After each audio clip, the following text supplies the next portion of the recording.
भारतीय न्यूज़, सीधा, सटीक और निष्पक्ष। नमस्कार, मैं नेहा दहिया और आप देख रहे हैं भारतीय न्यूज़। नज़र डालते हैं आज की ताज़ा तरीन खबरों की ओर। शुरुआत करते हैं राष्ट्रीय खबरों से। भोपाल से नई दिल्ली की तरफ आ रही वंदे भारत ट्रेन बड़े हादसे का शिकार हो गई है। सोमवार के दिन यह ट्रेन जब बीना स्टेशन पर खड़ी थी, उस दौरान इस ट्रेन में आग लग गई। आग की सूचना पाकर यात्रियों में अफरा तफरी मच गई और ट्रेन को बीच में रोककर ही यात्रियों को उतारना पड़ा। जानकारी के मुताबिक भोपाल से हजरत निजामुद्दीन चलने वाली वंदे भारत सोमवार की सुबह 5:40 पर भोपाल रेलवे स्टेशन से रवाना हुई थी। इस दौरान गाड़ी की कोच नंबर C14 में आग लग गई। इस कोच में लगभग 36 यात्री सवार थे, जिन्हें आनन फानन में उतारा गया। मौसम विभाग ने सोमवार को हिमाचल प्रदेश, उत्तराखंड, पूर्वी राजस्थान, पूर्वी मध्य प्रदेश, छत्तीसगढ़ के लिए येलो अलर्ट जारी किया गया है। मौसम विभाग के मुताबिक इन राज्यों में भारी बारिश की संभावना है। महाराष्ट्र, गुजरात, गोवा, नागालैंड, मिजोरम, मणिपुर, तेलंगाना, त्रिपुरा, कर्नाटक के कुछ इलाकों में बारिश की संभावना है। वहीं हरियाणा के कई जिलों में अगले कुछ दिनों तक बारिश होने की संभावना जताई गई है। इस कारण यहां अलर्ट भी जारी किया गया है।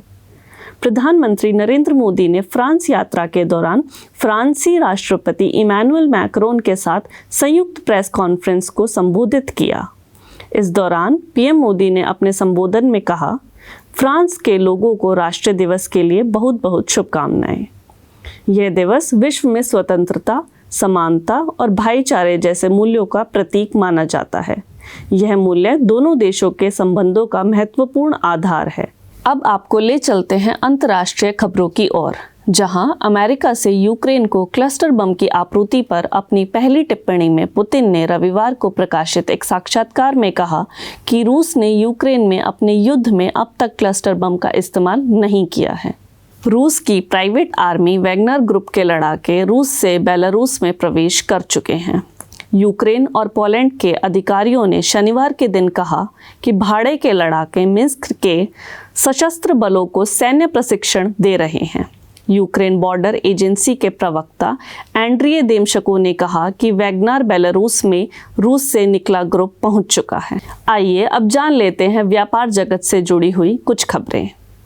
इनकम टैक्स रिटर्न की डेडलाइन 31 जुलाई को खत्म होने जा रही है। अब जब रिटर्न फाइलिंग के लिए 15 दिन ही शेष बचे हैं, इस बीच सोशल मीडिया पर अंतिम तारीख बढ़ने को लेकर भी अफवाहें उड़ने लगी हैं, लेकिन सरकार की ओर से ऐसी किसी भी खबर को सिरे से नकार दिया है। राजस्व सचिव संजय मल्होत्रा ने कहा कि वित्त मंत्री आयकर रिटर्न दाखिल करने की 31 जुलाई की समय सीमा को बढ़ाने पर विचार नहीं कर रहा है। उन्होंने साथ ही आयकर दाताओं से जल्द अपना रिटर्न दाखिल करने को कहा। मशहूर कारोबार और टेस्ला एवं स्पेसएक्स जैसी कंपनियों के मालिक एलन मस्क के हाथों में आने के बाद भी शॉर्ट मैसेजिंग ऐप ट्विटर की स्थिति संभल नहीं रही है, बल्कि स्थिति दिनों दिन पतली से पतली होती जा रही है। ट्विटर की खराब स्थिति देखकर इसे खरीदने के लिए 44 अरब की मोटी रकम खर्च करने वाले एलन मस्क भी परेशान हैं। मस्क की लाख कोशिशों के बावजूद कंपनी की बैलेंस शीट संभल नहीं रही है। कंपनी की कमाई आधी हो गई है, वहीं कैश फ्लो भी नेगेटिव है।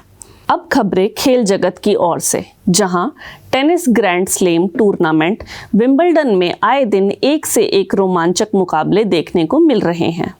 विंबलडन अब धीरे धीरे अपनी आखिरी राउंड के मुकाबले में पहुंच चुका है।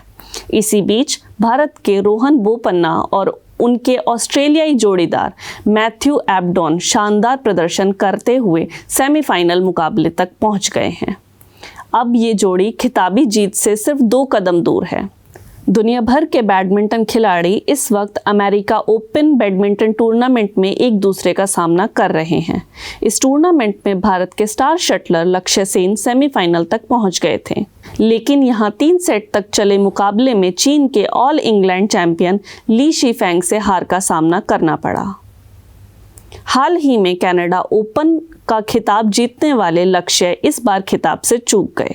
अब तक की खबरों के लिए इतना ही। बाकी की खबरों के लिए देखते रहिए भारती न्यूज़ और भारती न्यूज़ को शेयर, लाइक और सब्सक्राइब करना ना भूलें।